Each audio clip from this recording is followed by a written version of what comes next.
아멘. 아멘.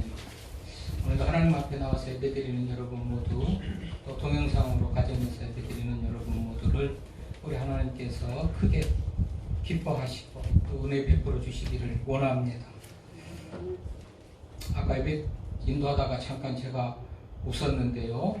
동영상으로 보신 분들은 웬일일까 할 것 같은데, 우리 다이가 저기 유치부실에서 그래서 그 표정이 좀 웃어가지고 웃었는데, 할아버지가 너무 안 웃으니까 웃으라고 그런 것 같다 생각도 들고, 우리 사사부기 동안 계속해서 교회가 회복되어지는 그런 얘기를 가지고 말씀을 드렸잖아요.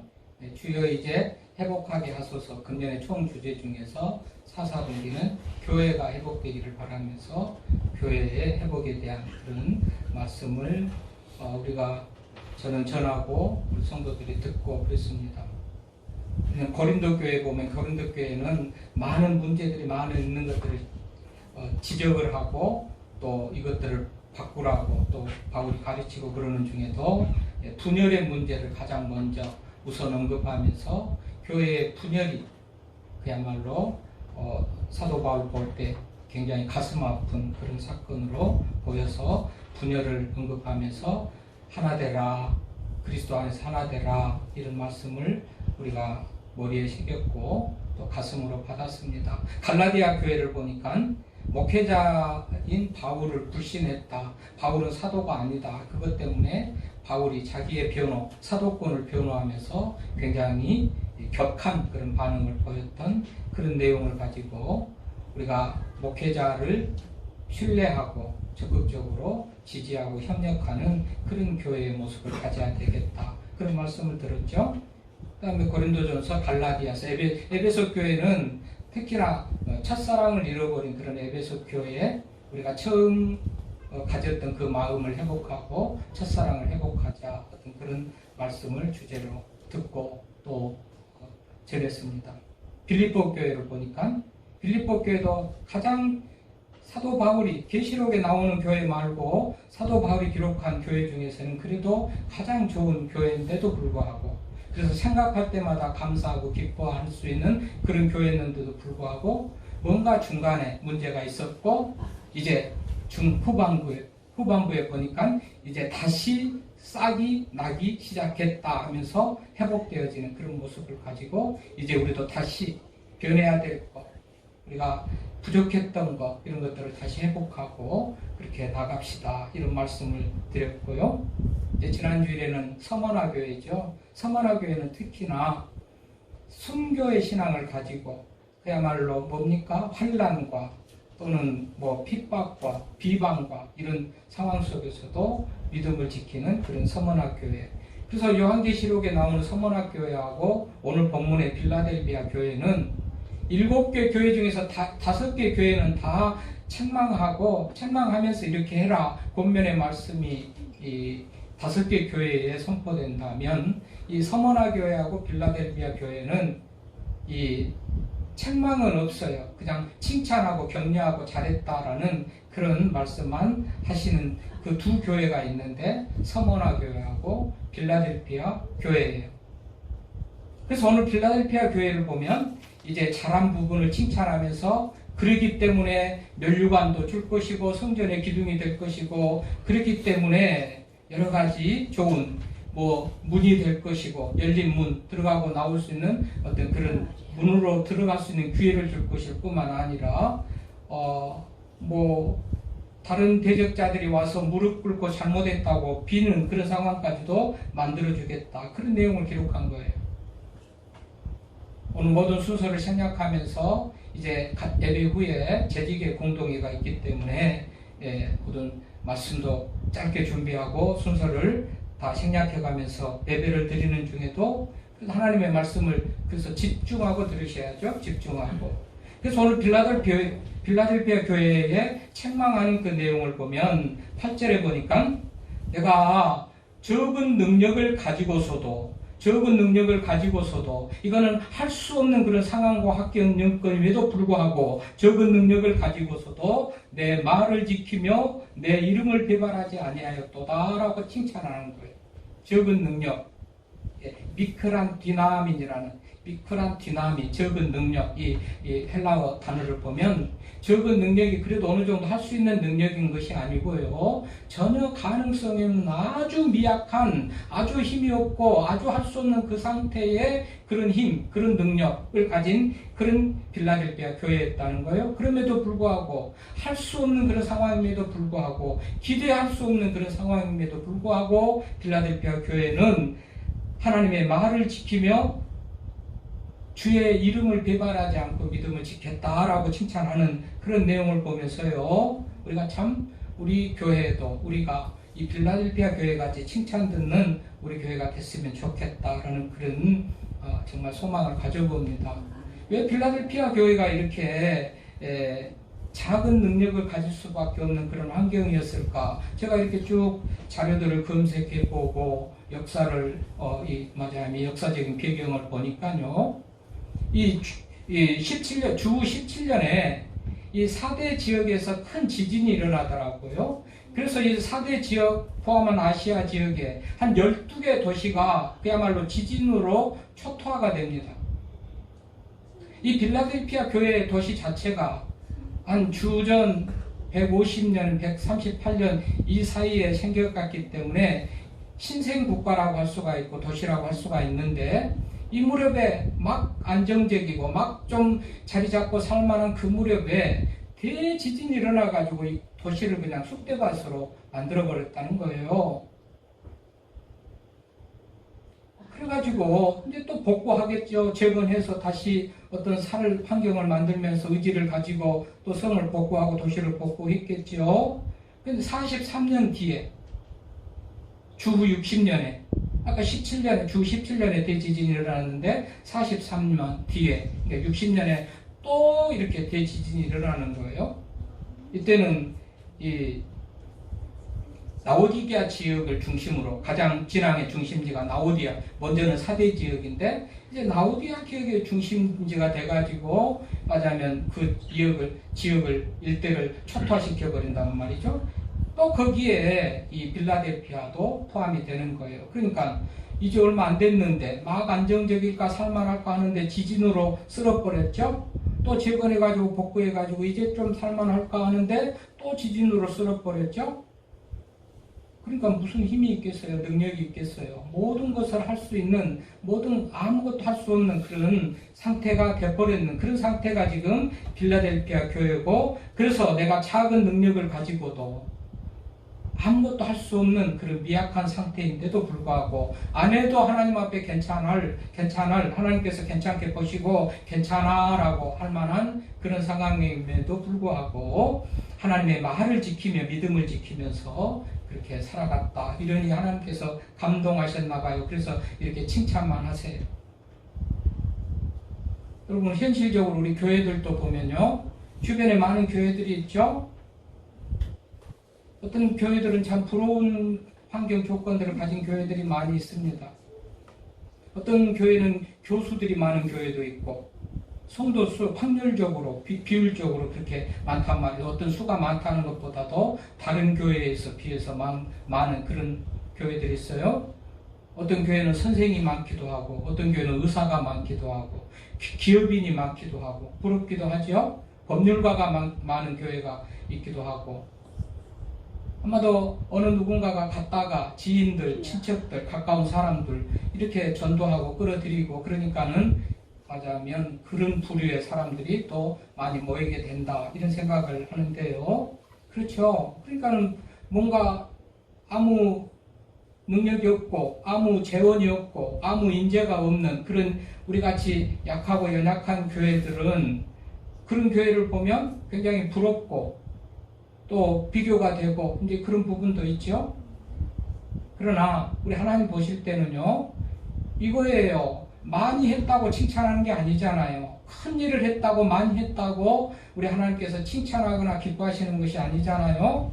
자기가 할 수 있는 환경 여건 속에서 최선을 다한 이 빌라델피아 교회를 잘했다고 칭찬하는 거예요.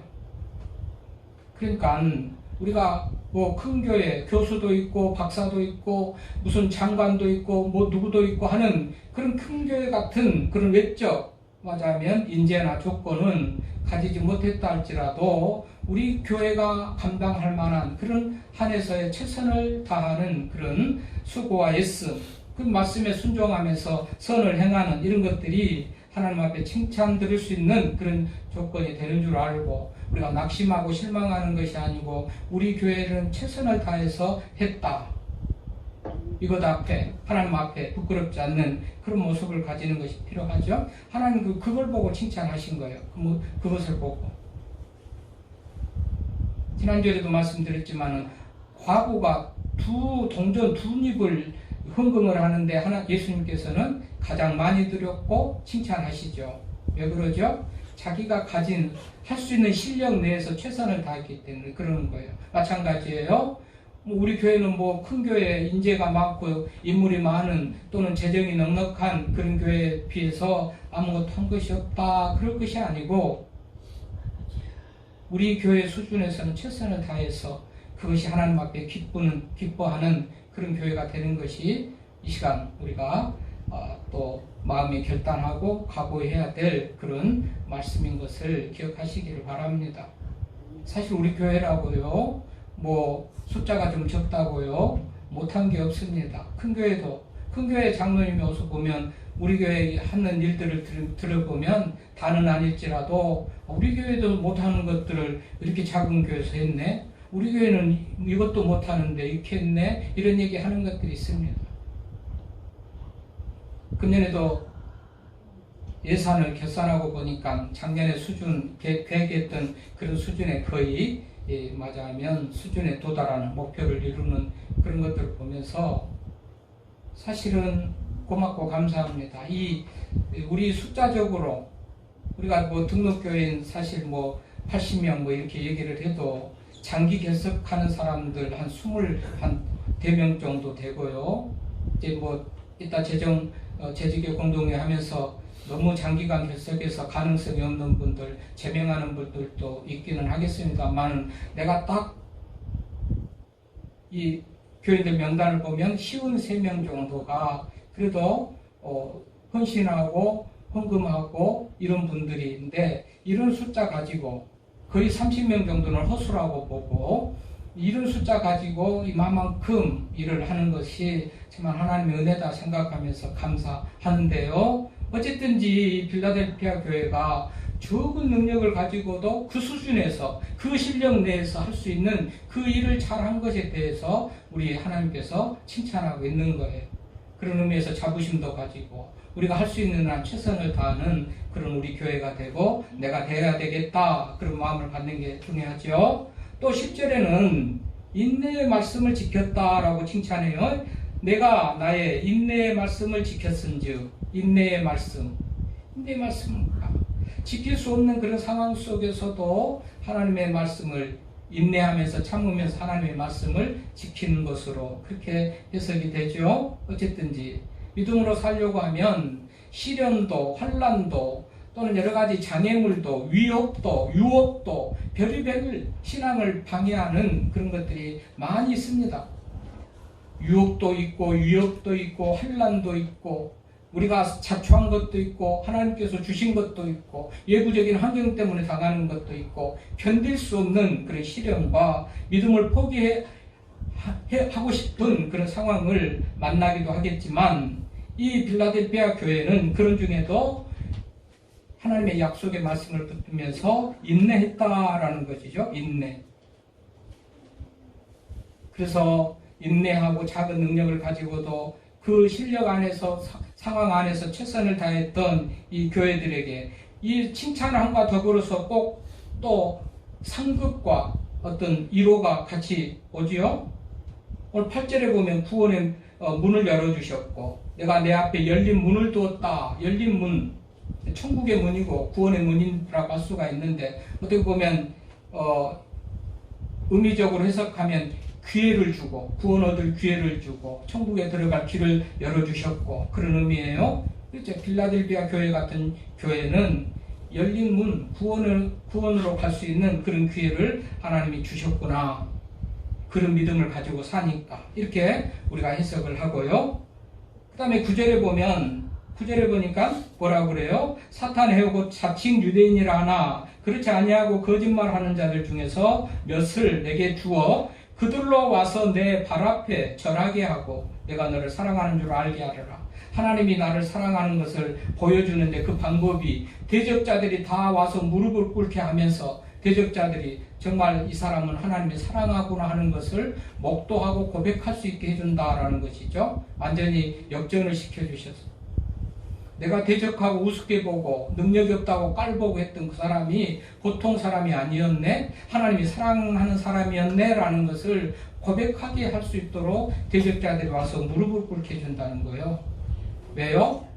말씀을 붙들고 인내하면서 작은 능력을 가지고도 최선을 다하는 모습으로 사는 이 빌라델피아 교회였기 때문에 그렇다고 말씀이 지금 그렇게 하시는 거 아니겠어요? 우리가 아는 대로 우리 창세기 26장에 보면 이삭이 글 아래 내려갔어요. 그래서 옛날 아버지가 말하자면 팠던 메워져 있는 우물들을 다시 파가지고 경작을 하고 먹고 살려고 그러는데 글 아래 주민들이 와가지고 다 뺏어버리고 쫓아내죠. 그러면 또 옮겨가지고 또 파고, 그래서 내색, 신나, 누어복 같은 우물들을 파서 우물들의 이름이잖아요. 내색 파가지고 뺏어버리고 쫓아내니까 가서 또 파는 것이 신나고, 그래서 또 쫓겨가가지고 가는 것이 누어봇이고. 근데 그럴 사람들이 볼 때, 그라랑 아비멜렉도 볼 때, 도대체 이 사람들은 뭐야? 우리가 뺏으면 쫓겨가가지고 그곳에서 또 살고, 또 가서 뺏고 쫓기면 쫓겨나면 또 가서 살고, 이건 뭐 불사조도 아니고, 이건 뭐야? 이런 힘이, 이런 능력이 어디서 날까? 가만히 연구하고 보니까 하나님이 도와주시는 것을 보는 거예요. 그래가지고 아비멜렉이 그 친구 아우삭이랑 군대장관 비골, 이건 아주 핵심적인 측근들의 어떤 권력의 측근 중심들인데, 이 사람들이 다 이삭에게 와가지고 무릎을 꿇지 않습니까? 우리가 졌다. 하나님이 너를 사랑하는 것을 우리가 진짜 보고 목격했고, 진짜 하나님이 너를 사랑하고 함께 하시는 것을 우리가 봤으니, 이제 원수 맺지 말고 우리가 했던 것 다 말하자면 감정을 풀고 이해하고 용서하고 우리 친하게 지내자, 그런 얘기가 창세기 26장에 나와요. 있잖아요. 이삭이 그런 상황에도 하나님을 믿으면서 싸우지 않고 대적하지 않고 내 것이라고 붙들고 안 뺏기겠다고 욕심 부리지 않고 그냥 뺏기면 맞으면 빼앗으면 빼앗기고 또 옮겨가고, 그런데도 그런 이삭이 하나님 보실 때 합당하셨던 것이죠. 그러니 하나님께서 이삭에게 복을 주는 거예요. 그러니까는 대적자 이 아비멜렉이 군대 장관 말하자면 또 친구 이 아우삭이랑 군대 장관 비골이랑 핵심들이 다 와가지고 이삭 앞에 무릎을 꿇는 모습을 창세기 26장에 기록하고 있어요. 그 말과 같은 말입니다. 오늘 9절에 보니까 거짓말하는 자들 중에서 몇을 내게 주어 그들로 와서 내 발 앞에 절하게 하고 내가 너를 사랑하는 줄을 알게 하리라. 누구에게 이런 은혜를 주신다고요? 말씀 붙들고 인내하고 믿음을 지켜가는 사람, 적은 능력을 가지고도 최선을 다하는 빌라델피아 교인들에게 이런 은혜를 주신다고 하나님 말씀하셔요. 10절에 보면 뭐라고 합니까? 시험을 명쾌하고, 이 시험은 종말에 그야말로 심판 때에 일어날 그런 시험이라고 말하죠. 장차 온 세상에 임하여 땅에 거하는 자들을 시험할 때, 멸망하고 심판하는 예수의 재림 그때에 시험을 이기게 한다라는 것은 다 구원받고 천국에 들어가게 한다라는 그런 말이 되는 것이죠. 세상은 심판의 날이지만 우리들에게는 상급 얻는 날, 영광의 날, 승리의 날인 거예요. 재림의 날, 세상의 마지막은 심판의 날은. 세상 사람들이 심판받고 안 믿는 사람들이 심판이지, 우리는 그날이 승리와 영광의 날이, 하나님으로부터 상급받는 날. 그렇게 해주신다는 거 아니겠어요? 시험의 때를 면하게 해주신다. 또한 12절에 보니까 성전의 기둥이 되게 해주신다. 성전의 기둥이 되게 한다. 여러분, 기둥은 건물 중에서 가장 튼튼합니다. 가장 오래 있고 견딥니다. 성지를 보십시오. 저 아테네 그리스 신전 같은 것을 보십시오. 지붕도 날아가고 벽도 날아가고 아무것도 날아가고 아무것도 남은 것은 없는데 기둥은 남아 있습니다. 기둥. 가장 견고하고 가장 튼튼하게 가장 마지막까지 남겨진 그 기둥, 성전의 기둥같이 하겠다. 영화롭게 하고 강건하게 하고 지키고 보호한다. 그런 의미가 되겠고요. 어쨌든지 성전의 기둥같이 한다. 대단한 영광이고 특권이고 정말 자랑할 만한 자부심 가질 만한 그런 약속입니다. 뿐만 아니라 12절에 보니까 새 예루살렘의 이름과 새 어떤 땅의 이름을 맞이하면 그 위에 기록한다. 구원받고 믿는 자들이 그런 이름 위에 기록한다. 그런 말이겠죠. 어쨌든지 오늘 이 말씀에 보면 대단한 은혜요, 대단한 특권을 우리들에게 주신다는 거구나. 한마디로 온갖 좋은 것들을 우리들에게 주신다는 거구나. 뭐가 잘 보여서, 뭘 잘해서요?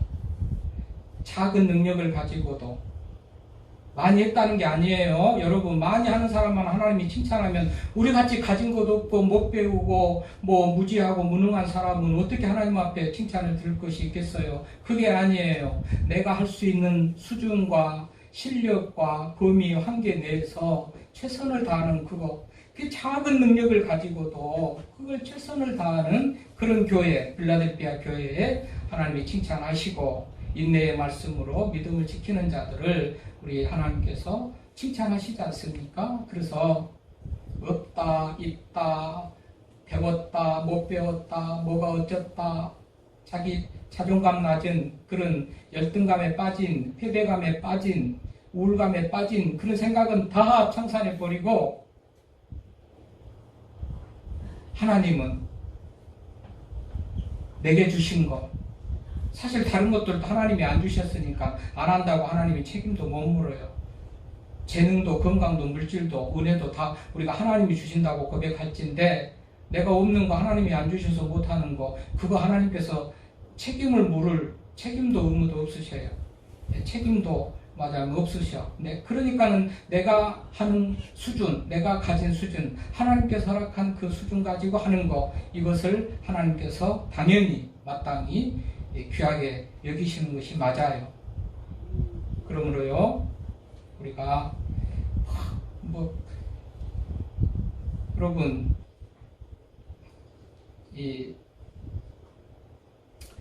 많이 세금도 그렇죠. 재산이 많으면 많이 내는 것이죠. 책임이에요. 하나님은 우리들에게 어떤 것을 많이 주셨다고 그러면 많이 원해요. 그러니까 그거예요. 우리 입장에서는 많이 주셔가지고 많이 내면 그것도 좋은 일이지만 그러나 나에게 남은 것은 치킨 게임 같이 그거 그대로 있는 거예요. 그러니까 적게 주셔서 적게 내는 거나 많이 줘서 많이 내는 거나 나에게 남은 것은 그거예요. 그러니까 너무 그런 것에 대해서 원망하고 불평하고 불공평하다고 하나님께 그럴 것이 아니고 하나님 그저 감사해요. 나의 주신 것 가지고 나는 최선을 다해서 섬기겠습니다. 라는 그런 마음을 가지고 하면 마음을 보시고 중심을 보시고 외모를 보지 않고 겉을 보지 않는 우리 하나님께서 우리들에게 잘했다 칭찬하고 성전의 기둥으로도 심판을 면하게도 구원의 문을 여시기도 그리고 대적자들이 와서 무릎을 꿇게도 해주실 것을 믿습니다. 하나님 아버지